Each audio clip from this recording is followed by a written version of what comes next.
الحمد لله وكفى وسلام على عباده الذين اصطفى أما بعد فأعوذ بالله من الشيطان الرجيم بسم الله الرحمن الرحيم اهدنا الصراط المستقيم صراط الذين أنعمت عليهم غير المغضوب عليهم ولا الضالين صدق اللہ العظیم۔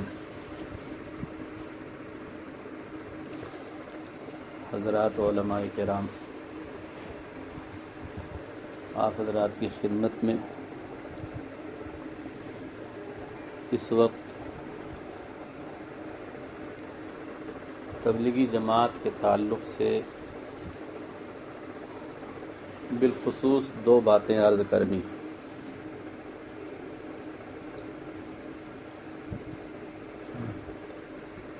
باتیں تو بہت کافی ہیں، لیکن ان میں سے بہت ساری باتوں کو آپ حضرات جانتے اور سمجھتے ہیں، اور ابھی جو بات عرض کرنی ہے وہ بھی فی الجملہ آپ حضرات جانتے ہیں۔ اس کو دہرانے کا مقصد ہے کہ اس کی جانب توجہ ہو جائے۔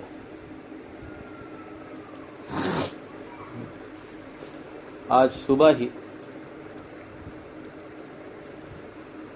ایک عالم دین نے ایک بڑے عالم کا حوالہ دیتے ہوئے یہ کہا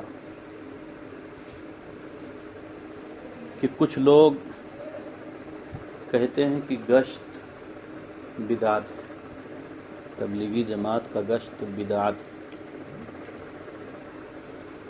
گشت بدعت کیسے ہو سکتا ہے؟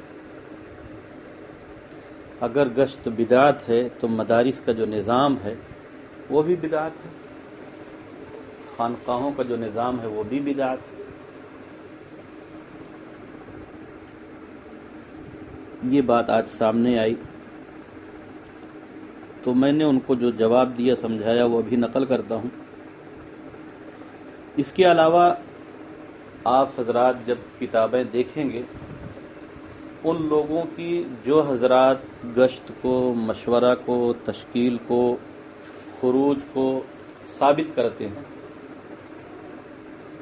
تو کن دلائل کا سہارا لیتے ہیں اور کس انداز پر ثابت کرتے ہیں؟ اس لیے کہ اس عنوان پر بھی کافی کتابیں منظر عام پر آ چکی ہیں۔ میں نے مولانا صاحب سے کہا کہ بھائی گشت کو کوئی بدعت نہیں کہتا۔ کوئی ایک بندہ آج تک میری معلومات میں نہیں ہے جو یہ کہتا ہو کہ گشت کرنا بدعت ہے۔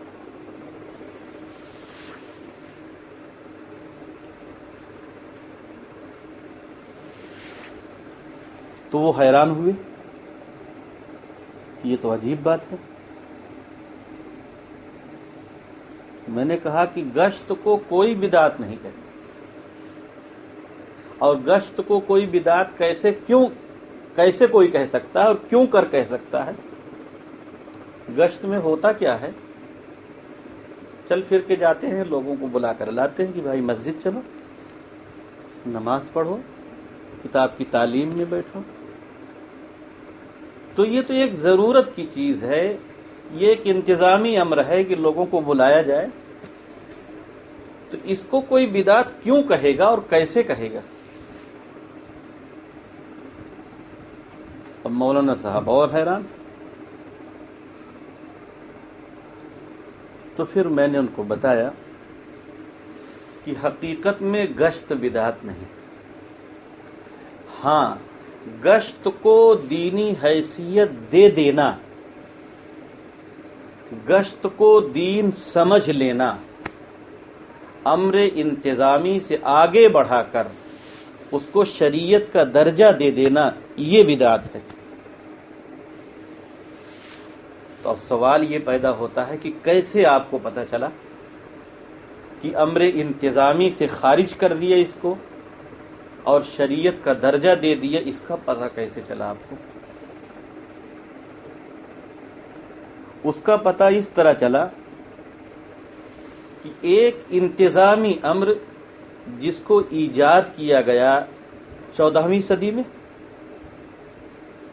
جس کے موجد ہمارے بڑوں میں سے حضرت مولانا الیاس رحمۃ اللہ علیہ ہیں، اور یہ خود ان کی اپنی ایجاد نہیں ہے، بلکہ انہوں نے اس کو سیکھا فیروز پور نمک والوں سے۔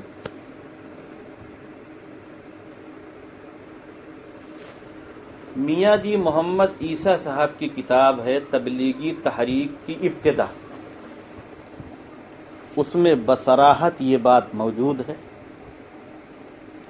حضرت مولانا الیاس رحمۃ اللہ علیہ خود بھی نہیں جانتے تھے اس گشت کو کہ یہ کیسے ہوگا اور کیا طریقہ ہے، از خود انہوں نے اس کو ایجاد نہیں کی، بلکہ فیروز پور سے جو لوگ آئے ہوئے تھے ان لوگوں نے تذکرہ کیا، اور جو ہی گشت کا نام لیا تو حضرت ٹیک لگائے ہوئے بیٹھے تھے، بالکل چاق و چوبند ہو کر چست ہو کر بیٹھ گئے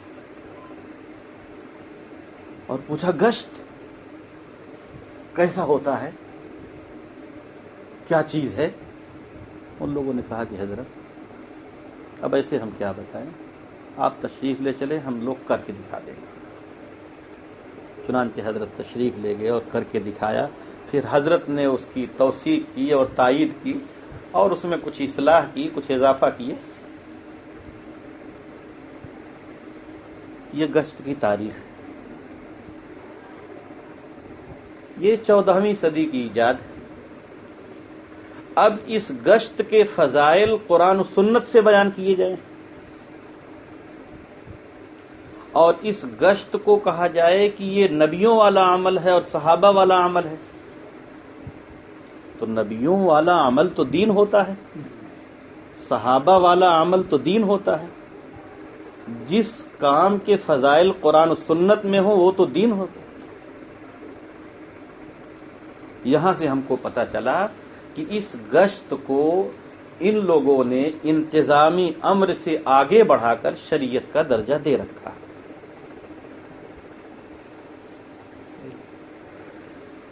ایک پہچان یہ، دوسری پہچان یہ ہے کہ امر انتظامی کی حیثیت یہ ہوتی ہے کہ اس کے خلاف کرنے والے پر ملامت نہیں کی جاتی، اس کو تان نہیں کیا، اس پر تانا نہیں دیا جاتا، اس کے خلاف کرنے والے کو بے دین نہیں سمجھا جاتا، اس کے خلاف کرنے والے کو بددین متصور نہیں کیا جاتا۔ اور یہاں ہم دیکھتے ہیں کہ اگر ہم گشت میں نہ بیٹھیں، گشت میں ہم ساتھ نہ دیں، گشت کے خلاف کوئی دوسرا طریقہ رائج کریں تو ہمیں بے دین سمجھا جاتا ہے۔ امر انتظامی کی ایک شان اور ہے، وہ یہ ہے کہ ضرورت پر اس میں تبدیلی کو گوارا کیا جاتا ہے، حذف و اضافہ کو گوارا کیا جاتا ہے، ترمیم اس میں گوارا ہوتی، موقع کے اعتبار سے، محل کے اعتبار سے، زمانے کے اعتبار سے، اور دین کی شان یہ ہوتی کہ اس میں کسی قسم کی کوئی تبدیلی نہیں۔ تو گشت جیسے شروع ہوا تھا آج تک اسی حالت پر برقرار ہے، اس میں کسی قسم کی ترمیم گوارا نہیں۔ اگر کوئی ترمیم کرنے کی جرأت دکھائے تو وہ مخالف دین اور مخالف جماعت قرار پائے گا۔ یہاں سے ہم کو پتہ چلا کہ گشت کو دینی حیثیت دے رکھا اور شرعی حیثیت دے رکھا، گشت کو ثواب سمجھ کر کیا جا رہا، گشت کرنے کے ذریعے جہاں تک پہنچیں گے اور کسی کو نماز کی طرف بلائیں گے تو وہ بلانا تو کار ثواب ہے، الدال علی الخیر کفاعلہ، لیکن جہاں تک مسئلہ اس گشت کا ہے، اس چلنے کا ہے، اس کی ذات میں کوئی ایسی خوبی نہیں ہے کہ اس کے فضائل قرآن و سنت سے بیان کیے جائیں۔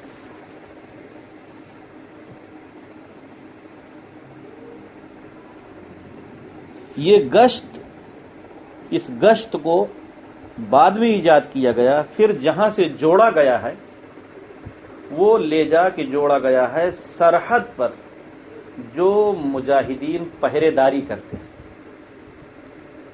تو وہ رات کو چکر بھی لگاتے ہیں اپنے پورے خیمے کا، ساتھیوں کا، کہ کہیں ایسا نہ ہو کسی جانب سے حملہ ہو جائے، نقصان ہو جائے۔ عام طور پر اس کو گشت بولتے ہیں، یا پولیس والے سرکاری محکمے والے رات کو گاؤں کا چکر لگاتے ہیں کہ کہیں کوئی نقصان، فتنہ فساد، لڑائی جھگڑا نہ ہو، اس کو بھی گشت بولا جاتا ہے۔ تو شریعت میں ایک خاص چیز جو ہے قتال فی سبیل اللہ، اس میں جو ایک عمل تھا اور بہت ساری چیزیں اس میں سے لی گئی، اسی میں سے کھینچ کر اس کو جوڑا گیا اس کے ساتھ، اور جوڑنے کے بعد اس گشت کی فضیلت اور اس گشت کا مقام اس کے برابر کر دیا گیا۔ جو گشت مرابطین کرتے ہیں، پہرے دار کرتے ہیں، اور امیر المؤمنین اور امراء اور حکام کرتے ہیں، اس کے ساتھ لے جا کے جوڑ دیا گیا۔ ہمیں اس بات پر کوئی کلام نہیں ہے کہ گشت کرتے، نہ اس پر کوئی اعتراض ہے، خوب شوق سے گشت کریں۔ ہاں، اس پر ضرور کلام ہے کہ آپ جو چلیں اس کو آپ گشت کہیں، اور ہم جو چلیں وہ گشت نہ ہو، اس پر ہم کو ضرور کلام ہے۔ ہم چلیں پھریں، لوگوں کو نماز کے لیے کہیں، روزہ کے لیے کہیں، زکوٰۃ کے لیے کہیں، حج کے لیے کہیں، تلاوت کے لیے کہیں، معاشرتی مسائل بتائیں، وہ گشت کی فہرست میں داخل نہ ہو سکے، اور آپ چلیں تو گشت کی فہرست میں داخل ہو جائے، اس پر ہم کو ضرور کلام ہے۔ ہم کو اس بات پر کوئی کلام نہیں کہ آپ گشت کرتے، البتہ اس پر ضرور کلام ہے کہ آپ گشت کو شریعت کا درجہ دیتے ہیں اور اس کے فضائل قرآن و سنت سے بیان کرتے ہیں۔ تو اب جو دلائل یہ حضرات پیش کرتے ہیں ثبوت گشت کے لیے، وہ نفس گشت ثابت کرتے ہیں، چلنا اور پھرنا، کہ رسول پاک علیہ السلام چلے اور پھرے، کسی کے پاس گئے، وہ تو عام چلنا پھرنا ہے، وہ ایسا لگا بدھا طریقہ تو نہیں تھا جیسے ہم کرتے ہیں، اس کے لیے کوئی خاص وقت مقرر نہیں تھا، اس کے اندر ایک معلم ہوگا، ایک رہبر ہوگا، ایک متکلم ہوگا اور ساتھی ہوں گے، یہ سب تو اس میں نہیں ہوتا تھا۔ تو نبیوں کا جو چلنا پھرنا ہے وہ عام چلنا پھرنا ہے، صحابہ کرام کا جو چلنا پھرنا ہے وہ بالکل عام ہے۔ آپ انتظامی حیثیت سے کوئی طریقہ رائج کرنا چاہتے ہیں، ہم کو کوئی کلام نہیں، لیکن اپنے کام کو آپ بعین ہی نبیوں والا کام کہتے ہیں، اس گشت کو بعین ہی صحابہ والا گشت کہتے ہیں، اور لوگوں کے ذہن میں یہ بات اتارتے ہیں کہ ایسے ہی انبیاء گشت کرتے تھے، ایسے ہی صحابہ گشت کرتے تھے۔ اس سے صاف ظاہر ہوتا ہے کہ آپ نے اس کو دین کا درجہ دے رکھا۔ آپ کے مشورہ پر ہم کو کوئی کلام نہیں، آپ مشورہ کریے، دن میں 5 مرتبہ کریے، 10 مرتبہ کریے، ہر مہینہ کریے، ہر سال کریے، مشورہ میں ہم کو کیا اعتراض ہے؟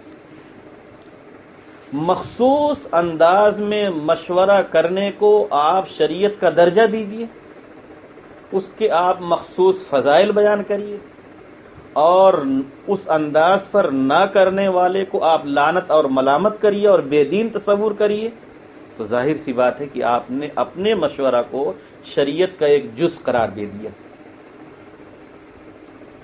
علماء کرام کو مشورہ پر کلام نہیں ہے، علماء کرام کو گشت پر کلام نہیں ہے، علماء کرام کو خروج پر کلام نہیں، علماء کرام کو چلہ اور 4 ماہ پر کلام نہیں۔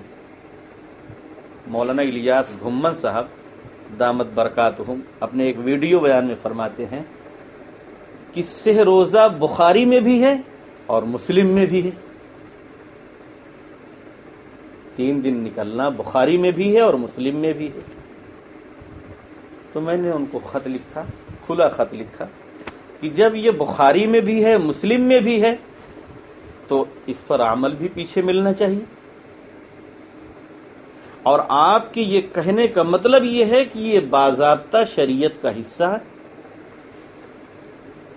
پھر جب شریعت کا حصہ تھا تو حضرت مولانا الیاس رحمۃ اللہ علیہ کو الگ سے ترتیب بنانے کی ضرورت کیا پڑی؟ جب سہروزہ بخاری میں بھی ہے، سہروزہ مسلم میں بھی ہے. انہوں نے یہ سمجھا کہ 3 دن نکلنے پر علماء کو کلام ہے یا 40 دن نکلنے پر کلام ہے، اس لیے 40 دن والی بات کہیں سے اٹھا کے سیٹ کر دیے کہ 40 دن میں حالات کی تبدیلی ہوتی ہے. آپ 30 دن جائیں، آپ 40 دن جائیں، آپ 25 دن جائیں، آپ 50 دن جائیں، 60 دن جائیں، اس پر کسی کو کوئی کلام نہیں. کلام اس پر ہے کہ اس کو آپ نے شریعت کا درجہ دے دیا. اس 3 دن نکلنے کے آپ مستقل فضائل بیان کرتے ہیں، 40 دن کے مستقل فضائل بیان کرتے ہیں، اور اس کے خلاف کرنے والے کو آپ بے دین سمجھتے ہیں. معترضین کو، مانعین کو، اس کے خلاف بولنے والوں کو کلام اس پر ہے کہ آپ اس کو شریعت کا درجہ کیوں دیتے ہیں. یہ تو ایک امر انتظامی. ہمارے اکابر علماء کرام جنہوں نے تائید و توثیق کی، انہوں نے اسی حسن ظن پر تائید و توثیق کی ہے کہ یہ جو امور یہ لوگ بجا لاتے ہیں یہ انتظامی حیثیت سے بجا لاتے ہیں. لیکن اب جب دیکھا گیا تو ایک دم کھلی کتاب کی طرح یہ بات واضح ہو گئی کہ یہ لوگ جو یہ امور بجا لاتے ہیں اس کی حیثیت محض انتظام کی نہیں بلکہ اس کے اندر شریعت کی شان ثابت کرتے ہیں. اب یہاں سے ان کا قیاس کرنا باطل ثابت ہوا کہ مدارس کا نظام بھی بدعت کے دائرے میں آتا ہے. مدارس اور خانقاہ والوں نے جو کچھ انتظامی امور اپنے یہاں رکھے ہیں آج تک اس کو شریعت کا درجہ ان لوگوں